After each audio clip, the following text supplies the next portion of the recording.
আজকে কই মাছ রান্না করব। কই মাছটাকে নুন হলুদ মাখিয়ে রেখে দিয়েছি। সর্ষের তেলটা গরম হয়ে গেছে, মাছগুলো লাল লাল করে ভেজে নেব। কই মাছগুলো লাল করে ভেজে নিয়েছি। মাছ ভাজা তেলের মধ্যে আলুগুলো একটু ভেজে নেব লাল লাল করে। আলুগুলো একটু লাল করে ভেজে নিয়েছি। ওই তেলের মধ্যে গোটা জিরে, গোটা গরম মশলা, তেজপাতা ফোড়ন দিলাম।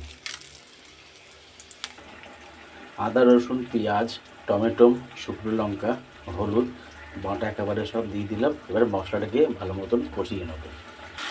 নুনটাও ওপর থেকে দিয়ে দিলাম। ভালো করে একটু কষিয়ে নেব।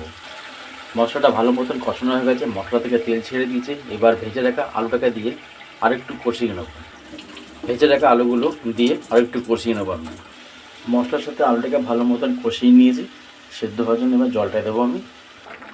আলুগুলো ভালো মতন সেদ্ধ হয়ে গেছে। এবার ভেজে রাখা ওই মাছগুলো আমি ঝোলের মধ্যে দিয়ে দেবো আমি। ভেজে রাখা কই মাছগুলো আমি দিয়ে দিলাম। 2 মিনিটের জন্য একটু ঢাকা দিয়ে রেখে দেবো, তাহলে আমাদের কই মাছের তরকারিটা রান্না করা হয়ে যাবে। আলু দিয়ে কই মাছ আমাদের রান্না করা হয়ে গেছে। আপনারা এইভাবে করবেন, খেতে খুব ভালো লাগবে। যদি ভিডিও ভালো লাগে লাইক শেয়ার সাবস্ক্রাইব কমেন্ট জানাবেন। আজকের ভিডিও এখানে শেষ করলাম। নমস্কার।